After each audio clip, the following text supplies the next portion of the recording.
परीक्षित हैं वह उस काले कलर के पुरुष को मारने के लिए दौड़े और तुरंत अपनी तलवार को खड़क को निकाले और जैसे ही मारने को उसके गले पे लगाए तुरंत वह शरण में गिर गया, उनके चरणों में गिर गया। जब उनके चरणों में गिर गया तो कहते हैं शरण में आए हुए को कभी नहीं मारना चाहिए, चाहे वह कितना ही बड़ा क्यों ना दुश्मन हो, पर शरण में आ गया तो शरणार्थी को कभी नहीं मारना चाहिए, शरण देना चाहिए।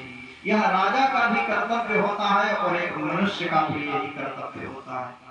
इस प्रकार से राजा परीक्षित के पैरों में गिर जाने के कारण राजा परीक्षित ने उसे क्षमा कर दिया और क्षमा करने के बाद बोले कि इस राज्य से तुम निकल जाओ, हमारे राज्य में तुम्हारा कोई जो है स्थान नहीं है और इस राज्य से चले जाओ, ऐसा कहने लगे।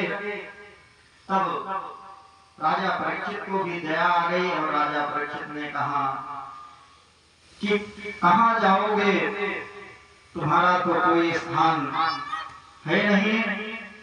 तब जो है वह जो काला कलर का पुरुष कलयुग था वह उनसे कहने लगा कि मैं कहाँ जाऊंगा, जहाँ देख रहा हूँ वहाँ आप ही का राज्य है, तो मैं कहाँ जाऊंगा, ऐसा हमें स्थान बता दीजिए, ऐसा कोई घर बता दीजिए जहाँ मैं रह सकूं, जहाँ आपकी सत्ता ना हो, जहाँ आपका राज्य ना हो। इस प्रकार से जब क्षमा याचना करने लगा और याचना करते करते उसने कहा, तब जो है कहते हैं राजा परीक्षित जी महाराज कहते हैं अभ्यर्थितस्तदा तस्मै स्थानानि कलये ददौ, अभ्यर्थितस्तदा तस्मै स्थानानि कलये ददौ, द्यूतं पानं स्त्रियः शूना यत्र धर्मश्चतुर्विधः। चार स्थानों को राजा परीक्षित जी कलयुग को दिए हैं। कौन कौन सा? द्यूतम, पानम, स्त्रियः, शूना। द्यूतम यानी जहाँ द्यूत क्रीड़ा होती हो, जहाँ पर जो है द्यूत खेलते हो ऐसी जगह पर रहना। द्यूतम पानम जहाँ पर मदिरा पान होता हो, द्यूतम पानम स्त्रियः जहाँ वैश्यावृत्ति होती हो, और शूना।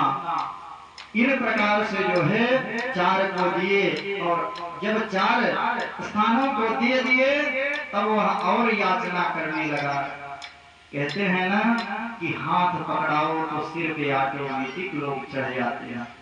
अब उसको जब इतना दे दिए तो उसकी जो है लालच और बढ़ गई और लालच बढ़ गई और वह कहने लगा अच्छा महाराज, आपने तो इन चार स्थानों को ऐसे स्थान दिए हैं कि जो खराब ही स्थान है।